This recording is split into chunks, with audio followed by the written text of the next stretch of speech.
There's the chat. Right. This, folks, is gonna be comedy gold. I can feel it in me bones. There we go. Chat's popped down nicely. Can you see the page? Yes, you can. Great. John, how you doing? Richard? Sadwings, you knew the American would be eating, didn't you? You knew it. I've never understood people that can't go to the cinema without fucking eating. Like, you're there to watch a film, aren't you? Not eat. And the shit they sell in cinemas out here is frankly outrageous. Like a bucket of cheese. Who eats a bucket of cheese when they're watching a film? Don't do it at home, do you? Weird. So, I'm glad everyone's here. Seems to be working alright. Yeah. Alright. Marvellous. Took long enough. It's 2 minutes past 11. Fuck me. Martin, or Roman Martin, Martinus. That's what these feminists would be called. If they were Roman, it'd be Fisticus, or some sort of sexual deviance name. A culturally fulfilling show. Yeah, this, if you're watching this stream, you are part of a small but elite regiment, like the Royal Marines. It's small but perfectly formed, like my cock, for example. The AAA battery. What we're going to do is we're going to go through my favourite F word is feminism, because I found this, I actually found them quite a while ago. I've been trolling their page with aplomb for about a year, and I've found, strangely, my live streams where I just sit here and talk absolute nonsense, for some reason, probably because the general public are more interested in hijinks and crude humour than they are in, you know, intricate political commentary. Because I do think maybe I've sort of tapped into a niche market here. Because when you look on YouTube, you've seen the clip of it. It's like endless intellectual commentary on politics. There's loads of it. And that's why I know a lot about politics. It's not because I used to subscribe to The Economist when I was in England. They've gone downhill lately. And now they seem less interested in economics and more interested in sort of fucking radical far left politics, which is really weird for a magazine as distinguished as The Economist. But you only had to see Jordan Peterson's interview with The Economist. I can't remember the name of the ginger bird who does all their interviewing, but it was shocking. Again, it was like watching Cathy Newman. It was clearly ideological, not interested in debate, not interested in discussion. I made my mind up that you are as detestable as a registered sex offender, and I'm just going to throw gotcha questions at you. That's what The Economist's interview was like. So, that is Yorkshire tea. It doesn't have much milk in it, so it's black as the ace of spades. But my missus made it. She's American and she doesn't put milk in her tea because she's American, and I'm a relatively recent one, so I still put milk in my tea like a civilised gentleman. She is a fucking barbarian because she was born and raised out here. But yeah, most of the shit you see on YouTube is sensible intellectual commentary, right? Who wants to watch that? There's too much of it, right? They've saturated the market. Sargon always does it. Dave Rubin, well, I can reel them off. The Spectator's doing good stuff now. Douglas Murray. There's absolutely loads of serious political commentary on there. So I think what we need is a bit of good-humoured piss-taking. And you guys know, especially Sadwings there, who's always having a go at me, I'm not particularly right-wing, not really. I'm more of a centre-left type of chap if you're going to get into things. Just because I'm patriotic and I don't see, because I can read, I don't see why it's the end of the world calling yourself a nationalist. Apparently that makes me fucking far right in this day and age. I'm not, I'm centre-left.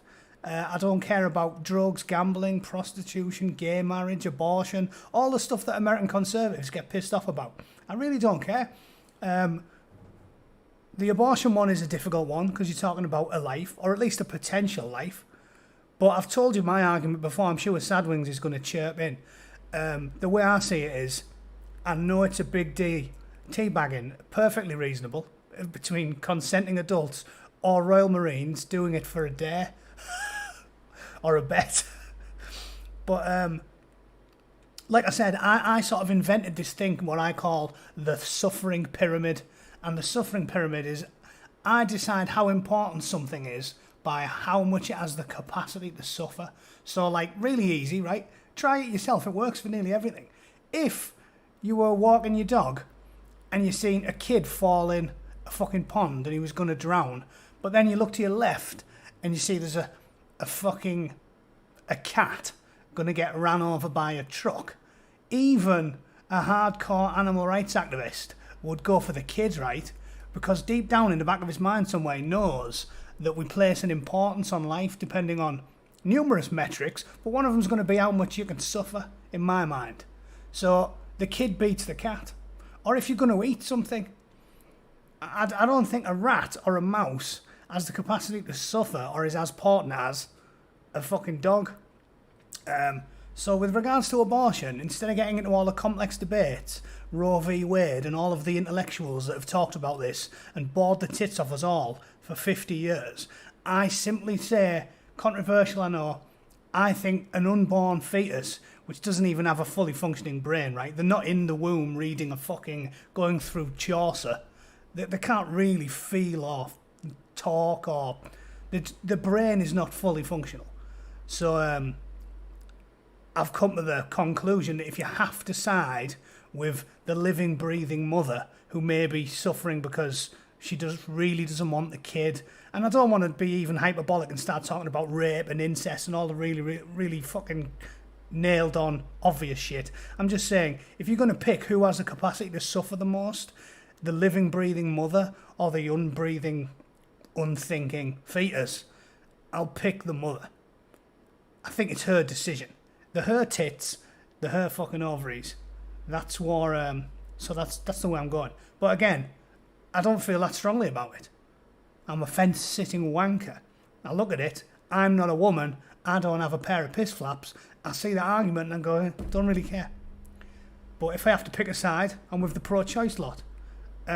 Plus, people say kids are the most precious resource. They aren't. They aren't. Precious resource.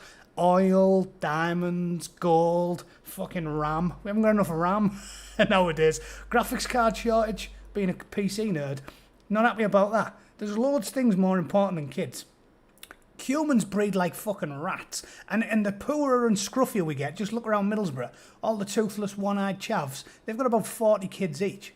Chavs breed like wet gremlins. So I don't think we need to worry about kids.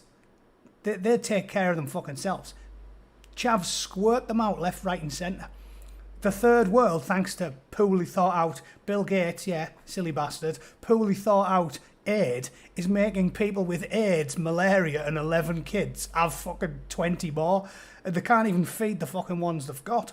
So yeah, don't tell me how important kids are. I don't fucking care. I don't fucking care. There's billions of the little bastards. So anyway, there's today's political rant out the way. Let's get down to the fun stuff.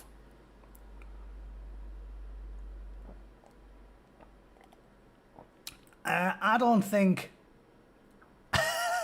I'm advocating fucking eugenics. I'm just saying I don't really fucking care about the argument. Emmanuel Loveday, you're a fool. If the child and the cat are drowning, you save them both. Why does this have to be either or? Because I don't know fucking magic. I'm not a fucking wizard. Either or. It is either or, isn't it? Until we somehow have unlimited resources like Star fucking Trek, we can't just do everything we want, can we? That's why you can't have it. That's why it's either or. If I could teleport, I'd save the cat and the kid, but I can't, so I'll pick the fucking kid. Fuck the cat. Doesn't mean I've got anything against cats. I'm not a high-speed typist at all. I think I can do about 60 words per minute, tops. My missus is like fucking Johnny 5. She's just like... Anyway... Stop asking me shit questions. Let's get to the fun stuff. So this is the page I want to go over. So has the sound gone? No, it doesn't look like it.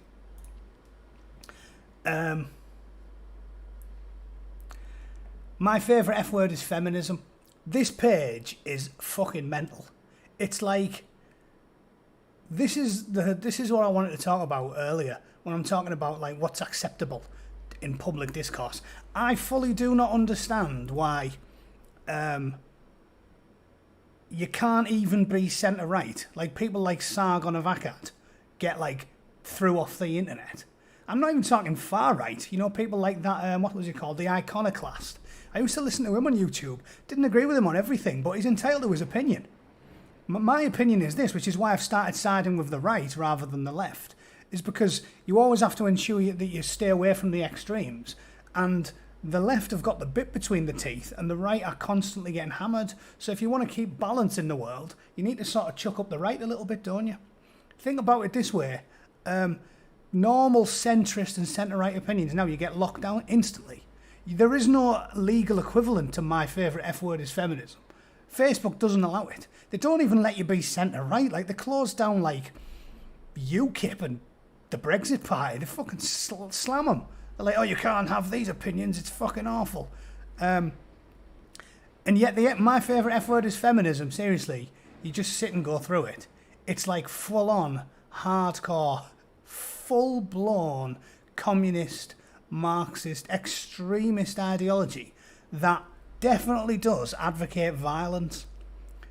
But for some reason, if you do all that on the left, you're allowed to do it with impunity. I found a tweet the other day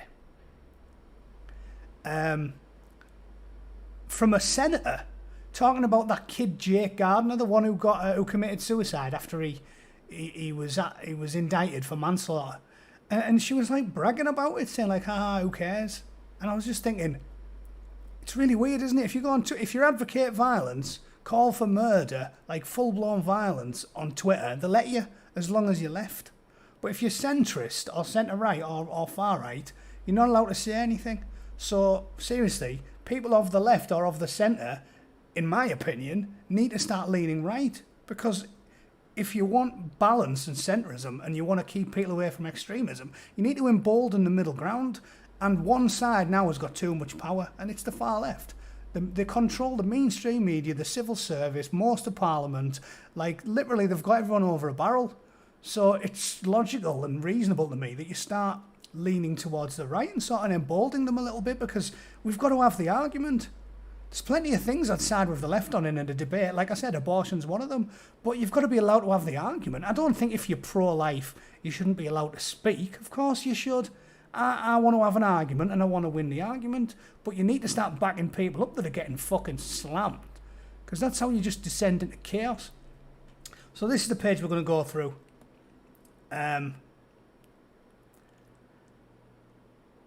My favourite F word is feminism. It's fucking extremism. Just let's go through some of the stories, right? 609,000 followers, no problem. Full-on left-wing extremism, calls for violence frequently, no problem. Zuckertwat loves it. YouTube love them. Twitter love them. They can say whatever they want. They can do whatever they want. They can brag and laugh at people who are Trump supporters who get shot in the head. No one cares. I'm sure they were loving it when Steve Scalise got machine gunned at a fucking baseball game. If you don't know his name, Google it. American senator who got twatted during a baseball game. They love it and they laugh about it. But there is no right-wing equivalent. Anyway.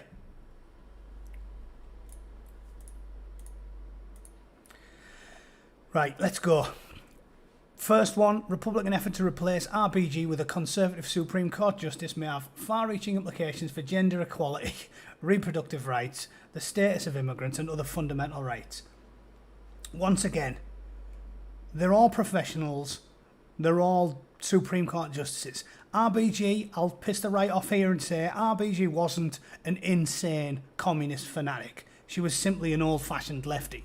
She's allowed her opinions and they don't break the fucking world. Conversely, right-wing fucking ones, or even centre-right, like all of them are, none of them are neo-Nazis, are they? John Roberts. These people are acceptable. They're all allowed to have their opinions. So there's no need to freak out about gender equality in America where gender equality is legal, it is protected by every aspect of the law. There's no need to pretend that one fucking old woman popping her clogs is going to somehow turn the United States into, you know, patriarchal death camps. Like, it doesn't make any sense. So that's a load of shite.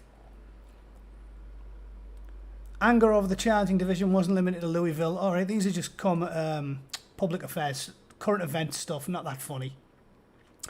The short version, the Breonna Taylor one, is the boyfriend shot at the coppers and the coppers returned fire and she got hit. It is way more complicated than murder. Oh my God, she was brown, so they murdered her. Well, I guarantee it's fucking Louisville, so half of the coppers will have been black. Like, right off the bat. No one wants to talk about that. I've been to Louisville. I've been out on the piss there several times. I've got a friend who lives there. Fucking loads of black dudes on the police force. So I guarantee you a few of them will have been black. No one wants to talk about that as if it's all about racism. It isn't. The fucking police department in Louisville is black. There's loads of black guys in the police. So stop talking about this shit. Shams, how you doing? So yeah, bollocks. Just a bill preventing hair discrimination is one step closer. Let's see. Morbid curiosity. Introduced prohibits discrimination based on texture and protective styles like braids, twists and knots.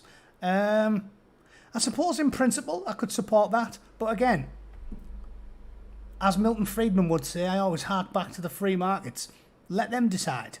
If your business is dead important, like you're a fucking butler in a 5-star hotel or something, and you have to look smart, I don't want you wearing any of the stupid shit that young middle-class white people do. I don't want you going, "Good day, sir," and you've got a fucking skinhead with tufts of purple fucking hair sticking out of it. So, again, not that big of a deal, that. Probably overdoing it. It depends on what you're doing. Of course, you should be allowed to have dreads or something if you just, you know, work in Starbucks, and I'm sure they can, which is, again, more of the same, right? They're probably legislating when there's no fucking need to. If you're doing a job where it's acceptable to have dreads, you've probably got dreads. If you're doing a job where it isn't, well, then you shouldn't wear them, and you won't get through the fucking job interview, because the guy who's interviewing you'll take one look at you and go, get out of my office, you scruffy little twat. I don't want you talking to billionaire, high-profile clients looking like a fucking sweaty old tramp that drinks Listerine and shits himself in bus shelters. Sorry. So, yeah, probably a load of shite. This is fantastic. 19 physical tolls you didn't realise anxiety can take on the body. I mean, this is what I always tell women, like, again, sensible women know this, which is 90% of birds.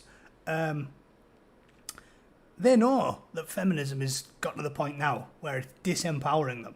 It was a big deal in the 90s, and it made you, and it was bigging women up. The 90s was, you know, I can see little things where there wasn't many, like, heroic women. You watch 90s movies and I'll make the left halfway there. I know some of them, they are corny. Like, the women are never, like, badass heroes.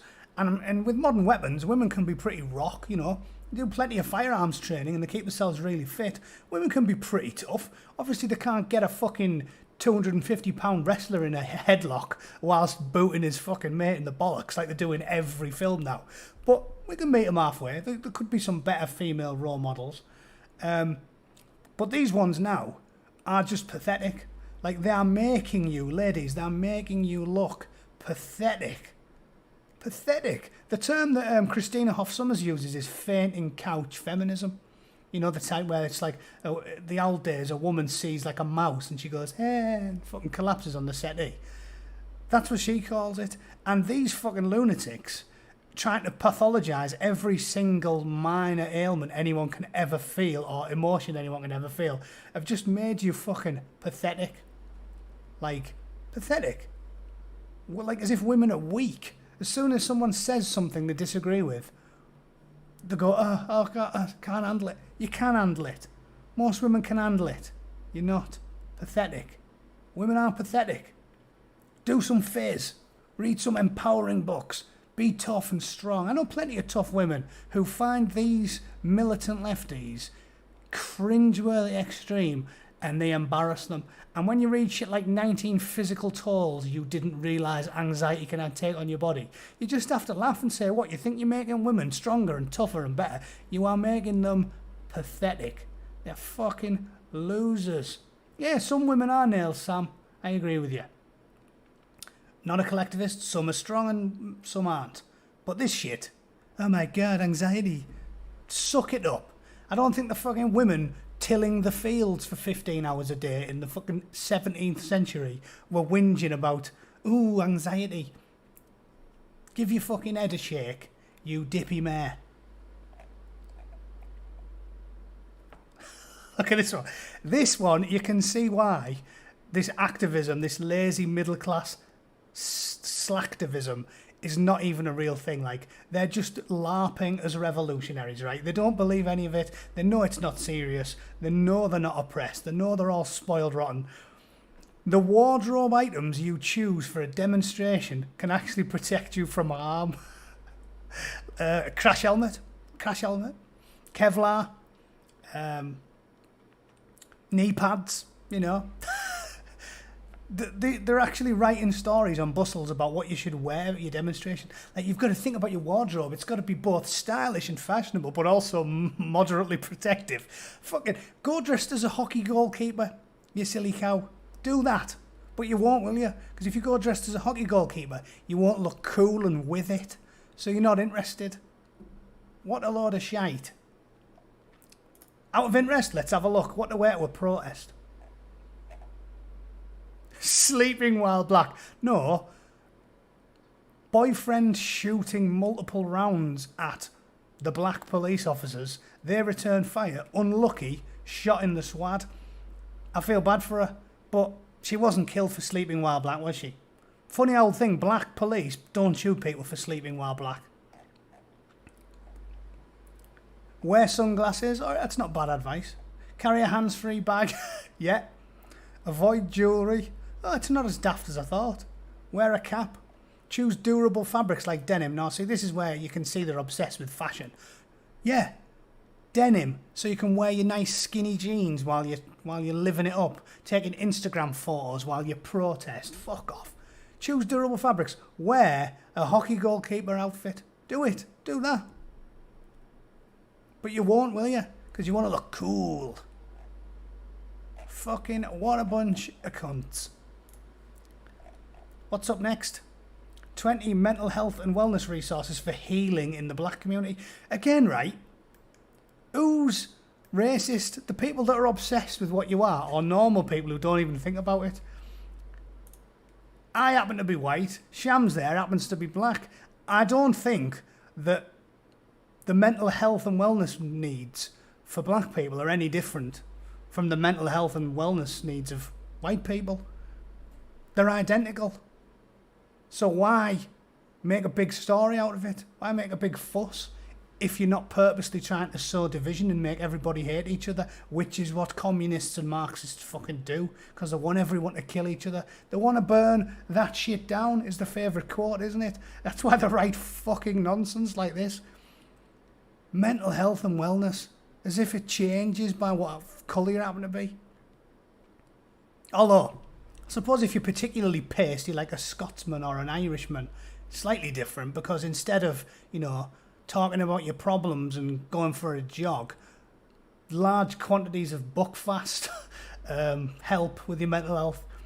Every Scotsman I ever met that had a mental health problem just needed a few bottles of Bucky, smash the fucking house to smithereens, knock the shite out your missus, you're fucking golden. Next day, not a care in the fucking world. So maybe I'm wrong, Andy, alright. Harlem's Fashion Row has been fighting for black-owned brands for years. In Harlem. Really? Harlem.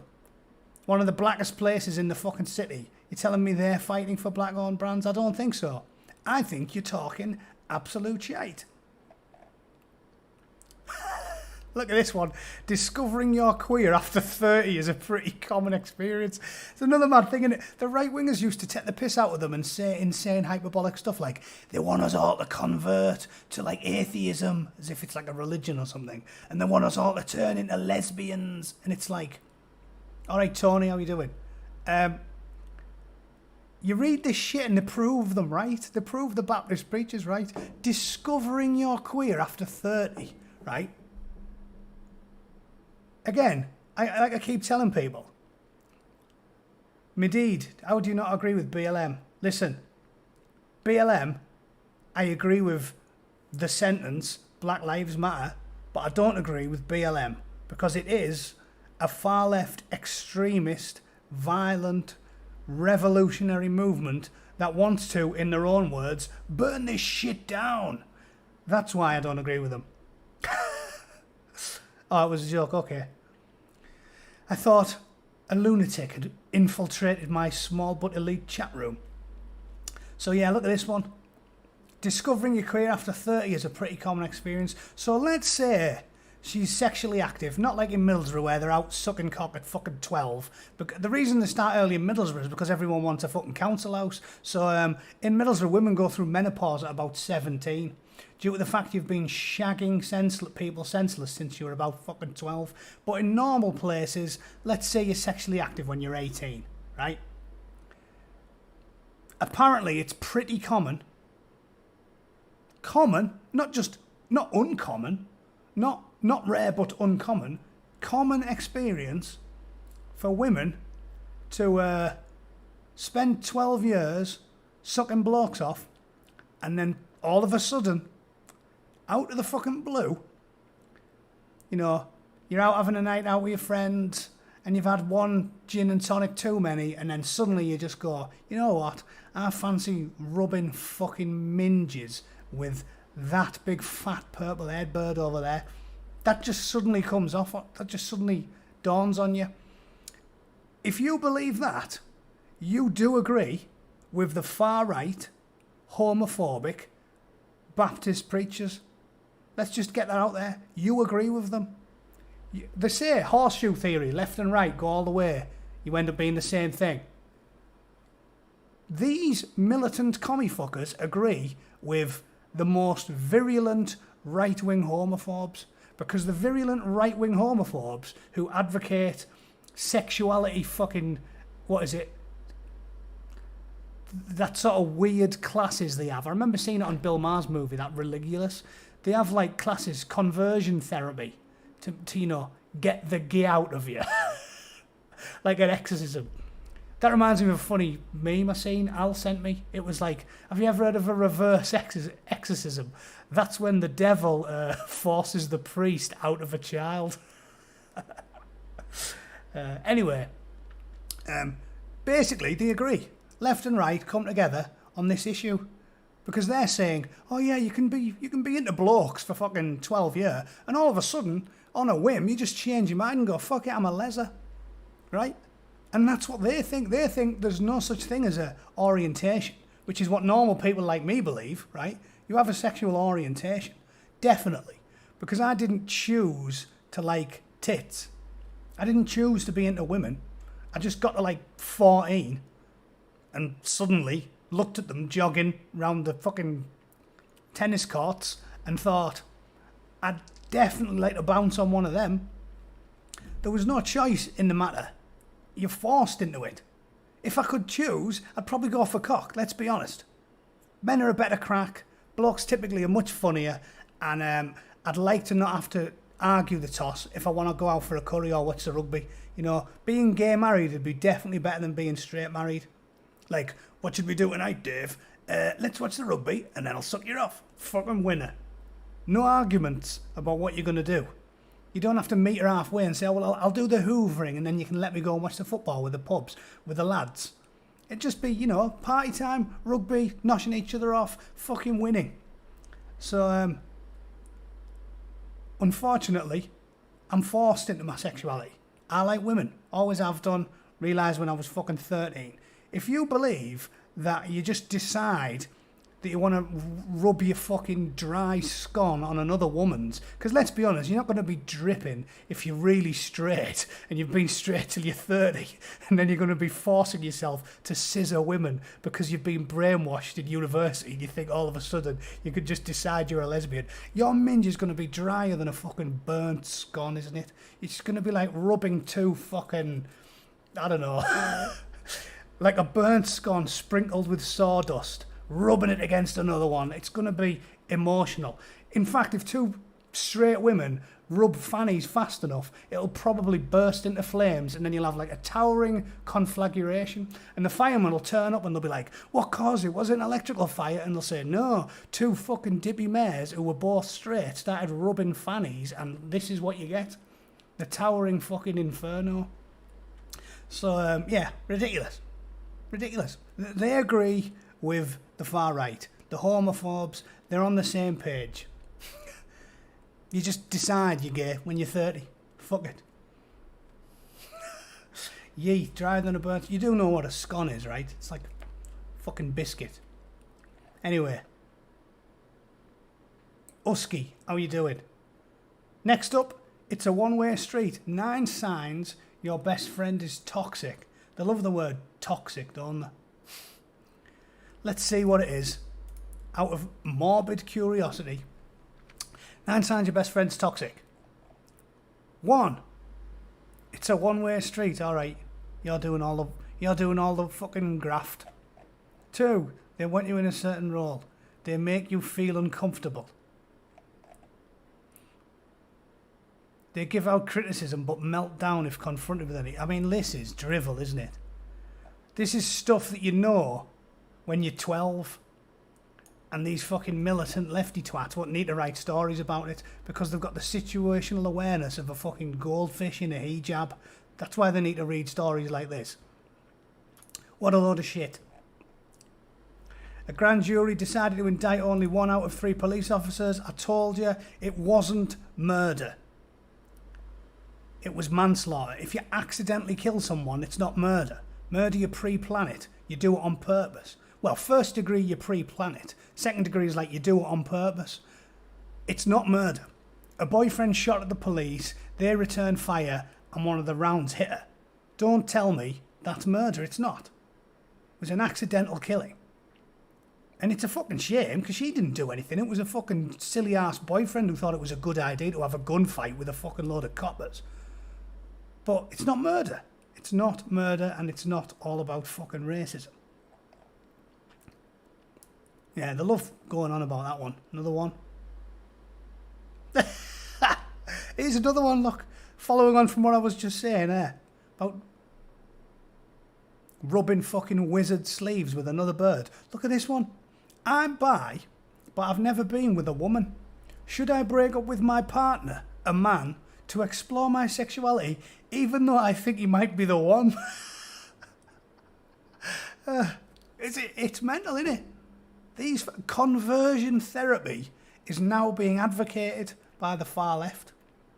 They support conversion therapy. Not only do they support conversion therapy, they think if you're with the man who you're convinced is the one and you want to marry him and presumably start a family and have children, they think you should fuck off your partner because maybe you'll enjoy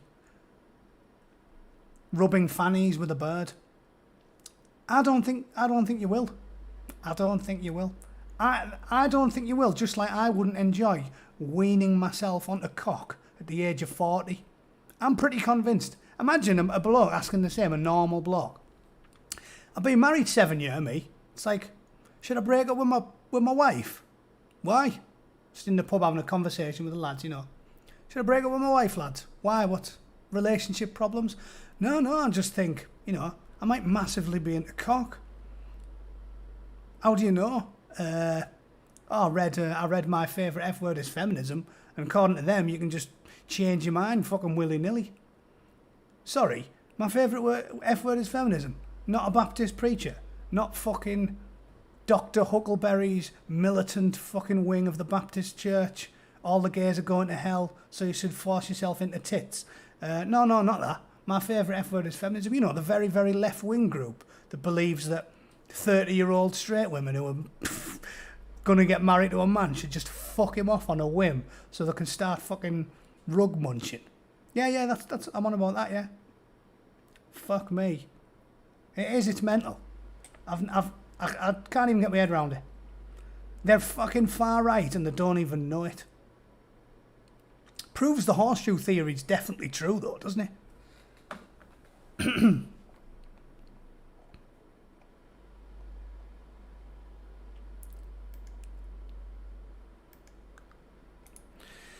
Here's how 7 women and non-binary people came to the realisation they were bisexual. They're fucking... It's every story. They're obsessed with it, aren't they? Obsessed with getting straight women to fucking go knee-deep in clunge for a living.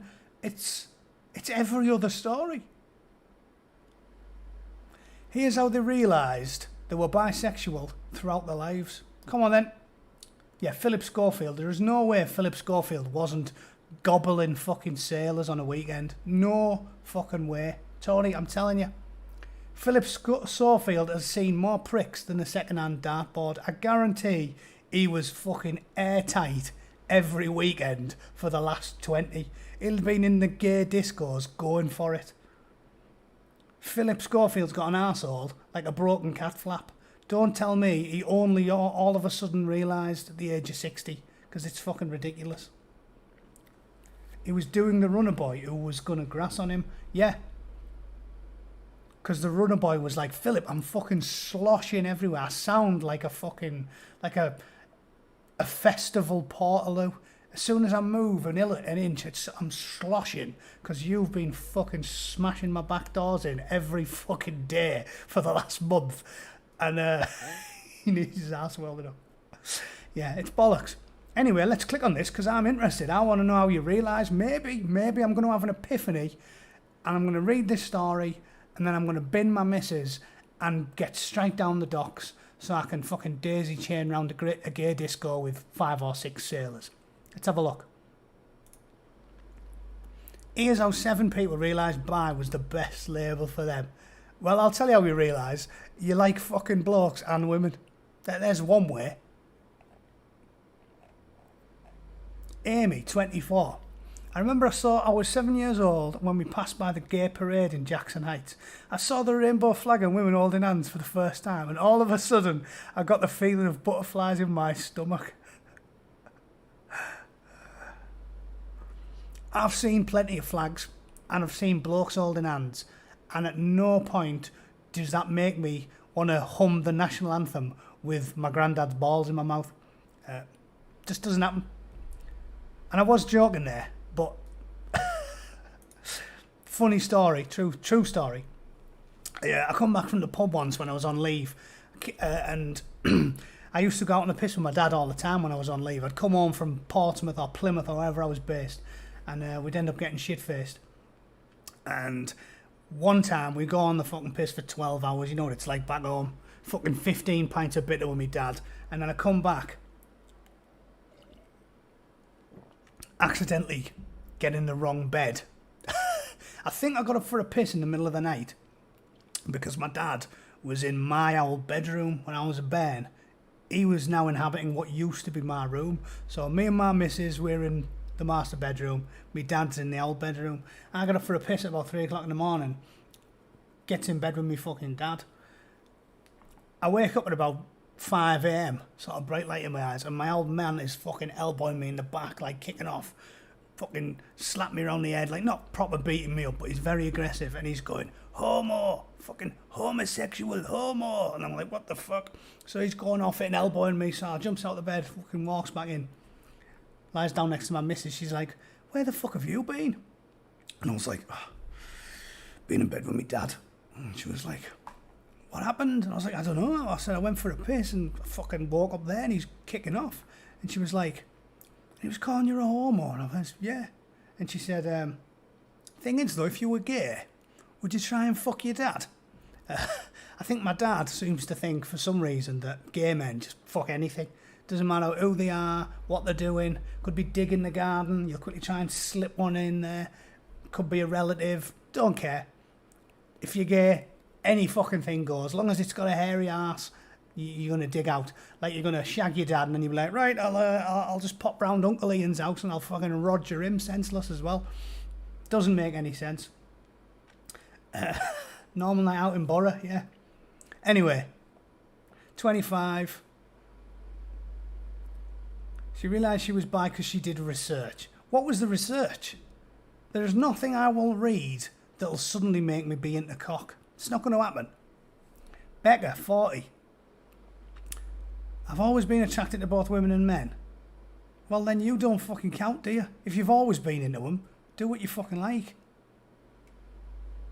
So this is all bullshit, innit? It's like they're reaching to try and find people that have been straight for decades and suddenly decided they were fucking lessers, but they can't find any. So they're just getting all these bi women who are saying, oh yeah, I've been bi since I was 8. Well, then it doesn't count. This is false advertising. So fuck them. 22 movies that don't pass the Bechdel test. Oh my God. So if you don't know what the Bechdel test is, I'll enlighten you. This is this ridiculous test where they say if it's got all this stuff in it, it's a nice feminist movie, and it's like have conversations without men and do this and go for a fucking run without getting the tits out, you know. Because in the good old days, like in the 80s, Arnie would always be having a fist fight and then he'd punch someone through a wall, and there would always be a bird with massive jugs just sort of hanging out. You know, because they know what the boys want to see. In the good old days, that's what we used to do. So, let's have a look, see if we can find the test. Here we are. Criteria and variance. The movie has to have at least 2 women in it who talk to each other about something other than a man. So yeah, like something like Commando, my favourite film. That doesn't pass the test. There's like 1 woman in it. And all she does is say things like, oh my God, these guys eat too much red meat, while they're like beating the fuck out of each other. So that doesn't pass the test. But it's a fucking great film. A cinematic masterpiece, and I recommend it to anyone. Pass and fail proportions. Apparently, only 58% of the films pass all 3 of the test requirements on fucking BechdelTest.com. Yeah, so it's a load of shite. It's a load of shit criteria about if women aren't strong and independent and clever and interact with each other and don't just talk about cock all day, it doesn't pass the test, so fuck it. But if you're going to make your cinematic choices based off the Bechdel test, you're a fucking loser. And you're missing out on some of the best fucking films ever made, aren't you? Even films that, you know, I wouldn't say particularly have anything to do with politics at all. But that's the problem with these fucking lefty twats, is they have to make everything about politics. It's why they're so fucking boring. It's why I'm not a lefty anymore. Because they killed humour. You're not allowed to have a sense of humour anymore. You can't make jokes anymore if you're a fucking lefty. But think about it, the Bechdel test. Straight away, I can just think of some straight away. Saving Private Ryan. Any war movie. Saving Private Ryan. 1914. What was the Dunkirk? Can't watch any of them. Because they don't have 2 fucking women in having conversations about empowerment. What a load of shite. Night, which film? Commando? How do you not know that? The best film ever.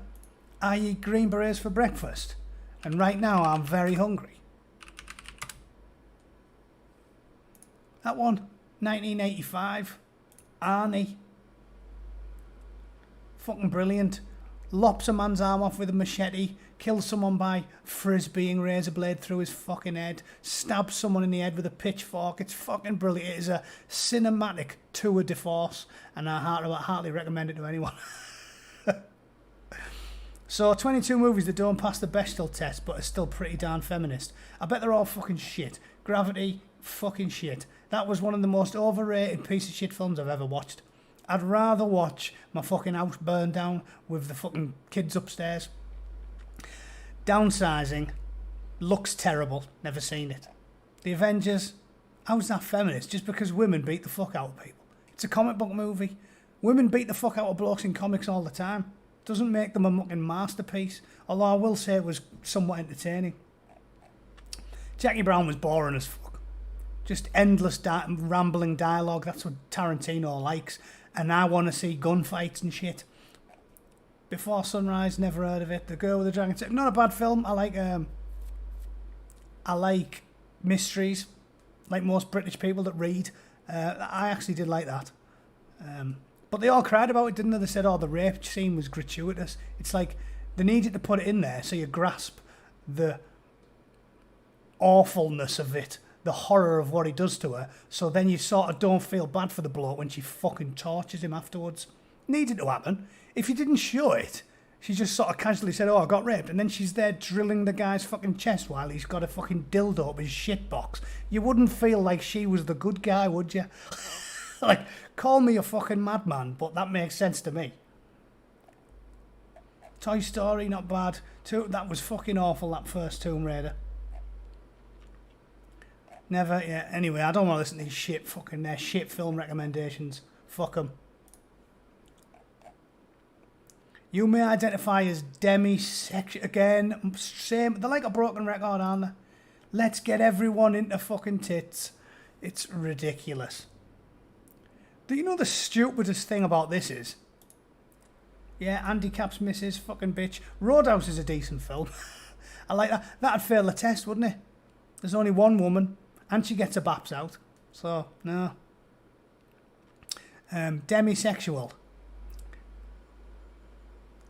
This is literally every fucking woman. Well, 9 out of 10 women.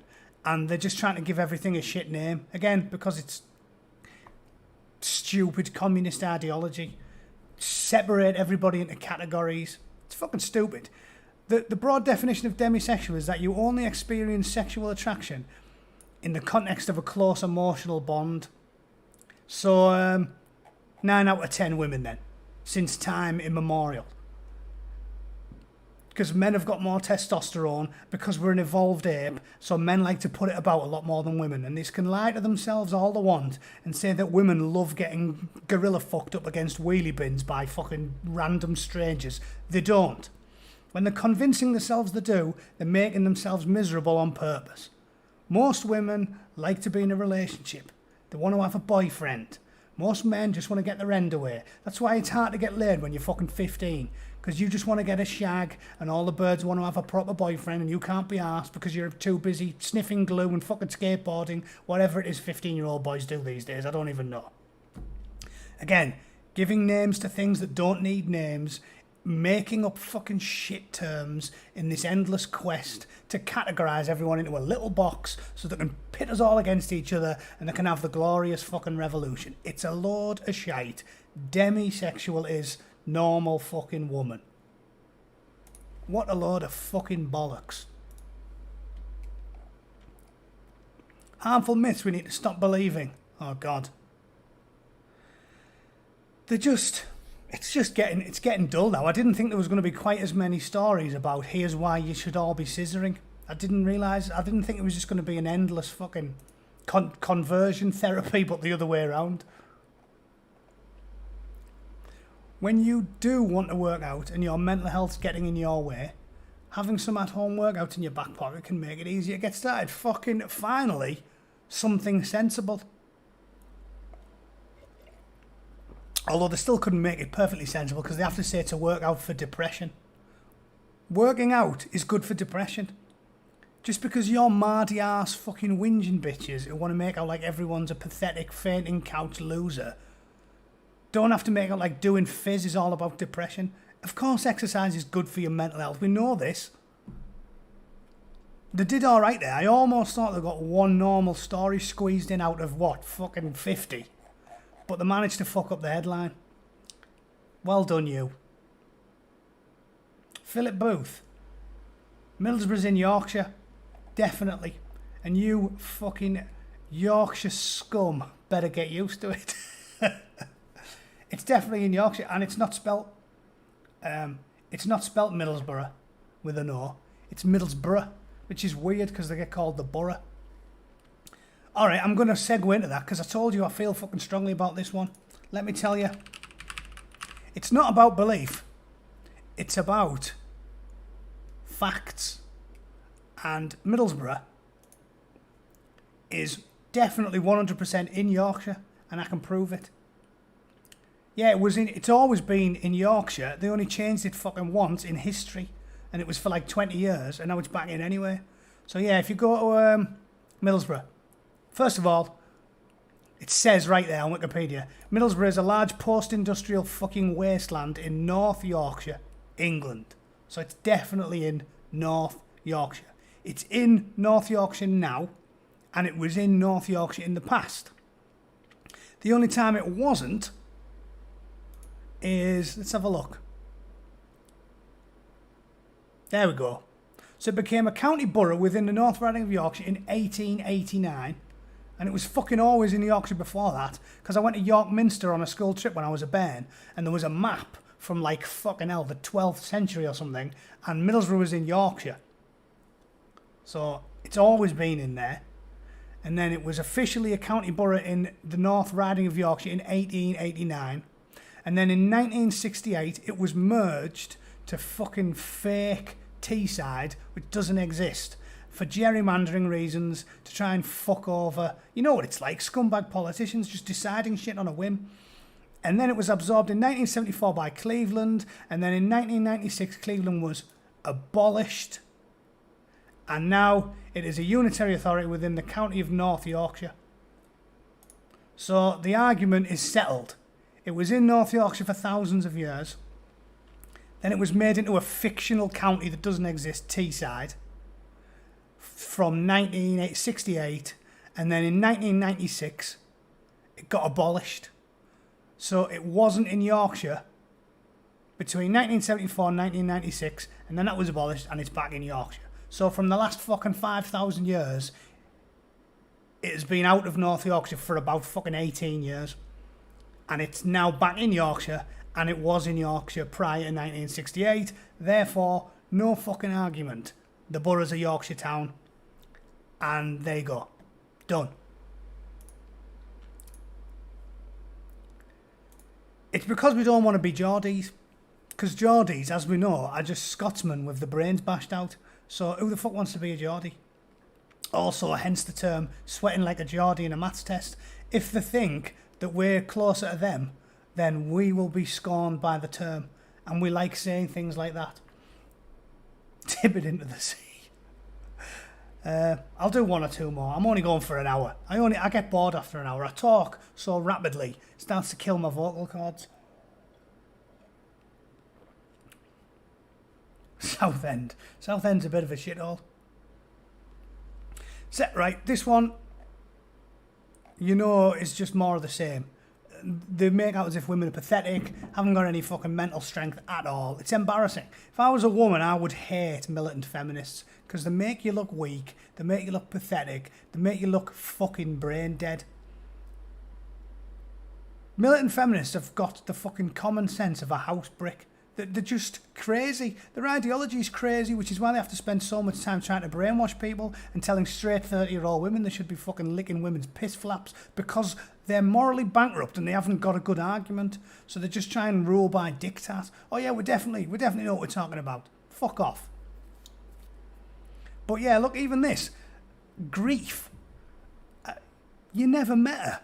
She's a perfect stranger. It's sad when strangers die, but that's it. It's a passing, oh, that was sad. Human beings only feel real grief when someone we're close to personally dies. The idea that they're all reduced to fucking bawling, and it's just pathetic for a perfect stranger. And most importantly, she was owled. Like, it's sad when young people die, isn't it? When you read about a teenager or a kid with cancer, it's really sad, because you're like, fucking hell, that's sad. They're only a bairn. But to see this, and they're unmanned by an old woman who's nearly fucking 90, dying, who you didn't even know and you never met. It's ridiculous. It completely undermines the grieving process. You don't feel grief when old women who you've never met before die. It's a passing fancy. Oh, look, so-and-so died today. Just fucking calm down. It's pathetic. Seriously, if you're a woman, you should hate militant feminists. They make your entire gender look pathetic. And I don't think women are pathetic. Women deal with loads of mad shit. They're strong. Just fucking tell these women to stop fucking embarrassing you. Yeah, more RBG, fuck off. We don't deserve a Charlie's Angels reunion. Fucking hell. It's just like I said, middle class slacktivism. They're not real activists. They don't really care about politics. They care about pop culture, looking fashionable at the protests, taking Instagram photos while they've got the skinny jeans on at the fucking riots. It's all bollocks. It's transparently obvious, and that's why the left are losing, and that's why they've gone fucking mental, and that's why Trump's gonna fucking win, even though every poll says he isn't. Because the alternative is madness. And like I said, I'm not a Republican. I registered as a Democrat when I became a citizen. Never dreamed I would be voting for a Republican in all my fucking life watching American political shows. And now I'm fucking that close to just going, fuck it, I'll go for Trump. There's loads of things I disagree with the Republicans on ideologically. But if my only choice is a right-wing billionaire who I don't particularly agree with on many things, or the politics of insanity, the maddest shit you can ever imagine. Full-blown communists, burn it all down, make a new country rise from the ashes. Madness is the very definition of insanity, isn't it? It's like, in fact, I'll finish on that. Where's the silly bastard that I responded to yesterday? Let me see if I can find him. You're just fat is not a diagnosis. Sounds like a fucking diagnosis.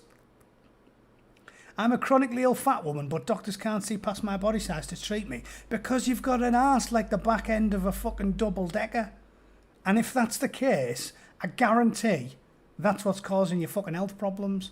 Simple. In fact, go on then, I'll click it. Out of morbid curiosity. If you lose some weight, you'll feel a lot better. You definitely will. You need steroids. You're a fucking mess. Endometriosis, hypersynephilic syndrome, lupus. Fucked. I want to know how much fucking buffalo ass weighs. Where is it? Watch, will it be in here somewhere? Rosie, 4'2", 390 pounds. I don't know what's wrong with me, doc. It's like, you do know what's wrong with you, fatty. Sort your fucking life out. You know why I've got no time for really, really fat people? Let me tell you this. It sounds harsh, but it annoys me because I'm prone to gaining weight. When I used to come home on leave, I'd drink fucking pints every day for about 6 weeks. And when I went back, I could barely fucking squeeze into my uniform. It was like fucking putting a corset on. And then I have to eat nothing but carrots and go running every day for a month to get back into my fucking rig. But every time I did that, it was like yo-yo diet. Every single time I ever went on leave, I'd have to come back and live like a fucking... I was in a concentration camp for a month to get everything to fit nice again, to get in shape again. It's hard work. I like Ben and Jerry's and I like pints of fucking beer, and I can't have them as much as I would like to, because if I do, I turn into a fat fucker. So it annoys me that they want all this sympathy as if the rest of us don't like the taste of ice cream. Do you think I want to eat celery all day and drink fucking rain? Of course not. I want pints of beer and ice cream, but I have some self-respect, and I go, you know what? I'm going to say no so I can spray on DPM. Yeah, exactly. 10 weeks leave we got after we invaded Iraq. 10 weeks leave. My fucking DPM, my uniform looked like a fucking spray-on shell suit. It was horrendous. So I had to fucking sort my life out. And, it's hard work, but you make yourself do it. So it's 100% self-imposed. Nobody gets fat behind their own back. It doesn't happen by accident. Ricky Gervais said that. He's like, when you go in and the doctor's like, fucking hell, you need to lose some weight. You don't go, what, is it all the fucking jogging? You know what makes you fat. It's pies and cakes and fucking Mars bars and donuts. It's not celery. It's not lettuce. No one breaks in your house and injects your lettuce with fucking mayonnaise. We know what makes us fat and we know what makes us skinny, and we just don't want to do the hard thing. So you don't get any pity off me, I'm sorry. It sucks being a fat knacker, and I won't hold it against you. If you're a fat knacker and you don't mind being fat, my brother's a fat knacker, but he's alright. He's like, oh, bought and paid for, you cunts. It's fine. You want to be a fat knacker, be a fat knacker. I don't hold it against you. at all. Being fat is like being brown or being gay. It says nothing about your character as a person at all. So it's fine being fat. Some of my best friends and my family are fat fuckers. It's totally fine. But don't ever whinge as if it's my fucking fault. As if I'm breaking into your house on the night and shoveling fucking cocoa beans down your fucking neck. It's not. It's you. Be fat and jolly and I'll be your best mate. But be fat and miserable and you'll piss me off. So yeah, a lot of shite. Amber, 44, blah, blah, blah. How fat is she? It won't tell me. Alright, it won't even tell me. Let's just say she looks like a fucking military sleeping bag filled with fucking jelly. And that'll be it. In fact, well, there's a picture. Maybe that's her. Looks like a fucking barrel with a fucking wig on it.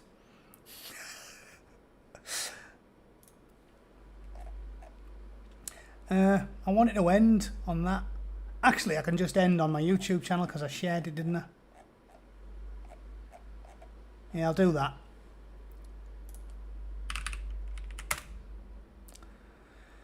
Community.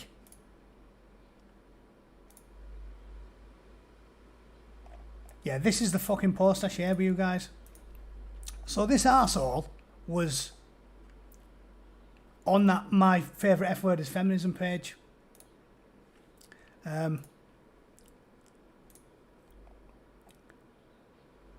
It was about Breonna Taylor, the woman I've been talking about, who was killed unlawfully. And the guy actually went on there, a grown man. Sadwings, that's what I see, yeah. See, that's the common insult for an ugly baby. Feed it with a fucking catapult. Yeah, it would need to be a trebuchet if you have an arse like her. Anyway, this guy actually put, regarding Breonna Taylor's death, a slap in the face, the final nail in the coffin of the American conscience. Hopefully it's the straw that breaks the camel's back. The inciting moment of a new American revolution. Burn everything down, and from the ashes of destruction, a more ethical and just world will rise. Backed into by a Greg's lorry. Seriously, just read what the guys wrote there. And bear in mind, he looks about fucking 40. If you don't see that that is one of the most illogical fucking things that a grown man has ever written, you're beyond my help. You are a lost cause. You are Terry Fuckwit. You've got the IQ of a pork pie. You know nothing. You're a fucking maniac. How the fuck does burning he doesn't just say burn a few things down, he says burn everything down. He's not metaphorically correct. He's a fucking madman. You get somewhere with small incremental change. We've got a society now. Middied. Just think about it this way. The problem with people like Nick and people like you is that you don't know anything about the ancient world. All of the postmodernists and the communists and all these fucking lefty cunts, you know as soon as you talk to them, they don't know anything about human history because they're obsessed with, well, postmodernism. They only know shit from after about 1960. And when you're a normal human, you went to a normal school, I'm talking GCSE level history, you know that the reason people are against communism and far left ideology, it's not because they're against fairness, it's not because we're against justice, it's not because we're against people being free and fair and allowed to do whatever it is that makes them happy. Conservatives and centrists are in support of all of that stuff. It's because we see what happens whenever you try to instigate massive change. So we see something, like I said, gay marriage. I'm pro-gay marriage. If it was 1970 and it was still illegal, I'd be one of these people saying, you know what, we should have gay marriage. I'm straight, I didn't choose to be straight. He's gay, he didn't choose to be gay. He should be allowed to marry whoever he wants. I would be for that. And how you get that is by small incremental changes. It wouldn't make sense if I said, he's not allowed to get married, so let's burn the fucking court down, burn fucking Buckingham Palace down, and chain fucking to whoever was Prime Minister at the time, to fucking London Bridge and throw bricks at the cunt. That wouldn't get gay marriage. What gets gay marriage is small incremental changes and discussion and debate. That's what gets you somewhere. That's what got MLK, the fucking civil rights movement, started to win, because all the white people started to agree with them. He made good arguments and impassioned pleas, and normal people said, you know what? He's got a fucking point. It's not fair. It's not fair to treat people like that. And all the white people started going, fucking hell, he's making a good argument. I agree with him. That's how the civil rights movement succeeded. Do you honestly think, Mehdi, do you think you would have had Obama for 2 terms? You would have had MLK succeeding. You would have had equality for black people, getting treated with dignity and respect, if their entire argument was, fuck Whitey, let's kill him? Because then tens of millions of people, you know what they'll do? They're like, I won't be spoken to that way. I'm not going to be told my children are evil. My grandchildren are evil. I'm evil because of things that happened 500 years ago. I'm not going to let you talk to me that way, so I'll fight you. And then you would have lost, because the civil rights movement, funny old thing, they're a minority, they would have been outnumbered. In Britain, it's even worse. In Britain, you've got black people are like less than 10% of the country. How can you win if you alienate the white people? If you just preach hatred for them and say, you know what, you're evil, and your kids are evil, and your grandkids are evil, and your entire history is evil, and everything about your country is terrible. It's ridiculous. You have to talk to people and have a chat with them and get little incremental changes, because if you just go apeshit and say, burn it all fucking down, do you think people are going to take your side? Do you think if 1,000 black nationalists stormed Buckingham Palace, burnt it to the ground, and then staked the Queen out on the fucking lawn and fucked her senseless, do you think people are going to watch that on TV and go, well, I think they've got a point, good lads? Not going to happen. People who were formally polite and reasonable will see the Queen getting her fucking head bummed off and go, you know what, I'm going to fight these fucking cunts. That's what you get. Everyone needs to step back from the brink and be calm and reasonable and have a chat. That's how you get where you want to go. Burn everything down is the daftest fucking thing I've ever heard in my life. It's like saying, my marriage isn't going well, so I'll cave my fucking wife's head in with a brick and then drown the kids. That'll fix it. It won't. It won't. It's madness. It's the daftest thing I've ever fucking seen. And to see a 40-year-old man say that is laughable. And it would be hilarious if it wasn't for the fact that there's 10 million people who agree with him. As it stands, it's merely funny. It's fucking ridiculous. And I said to him, it's never-ending comedy gold, this page. You look like you post like a 13-year-old, but you look 35. Get your mum to buy you some fucking moisturiser. Because he's a mental. Like, no one over the age of about 15, anyone with like a high school education, should ever type anything that fucking stupid and not feel guilty about it. When does burning everything down ever fix anything? You know how hard and difficult it is to make things? It takes a master sculptor 2 years to chisel away a block of marble and create a wonderful statue. And it takes a fucking mong with a hammer 10 seconds to destroy it. You've got a country like America that's fucking came along after hundreds of years of work, and it's relatively civilized, and it's relatively free, and it's relatively happy. Compared to all of human history, this is pretty much the best time we've ever had it. And they think they want to burn it all down. Well, welcome to the fucking Dark Ages then. Well done, Dark Ages. It's crazy. It's the daftest thing I've ever read, and he should be fucking ashamed of himself. Grown man talking like he's got a head full of cow shit. Seriously, just don't compare it to a fictional utopia that's never ever existed. Just look how humanity's lived. Look how black people and gay people were treated in the 1800s and the 1700s and the 1600s. Look how humanity lived for thousands of years. And think how shit it was without memory foam mattresses, air conditioning and fucking Dunkin' Donuts. It was shit.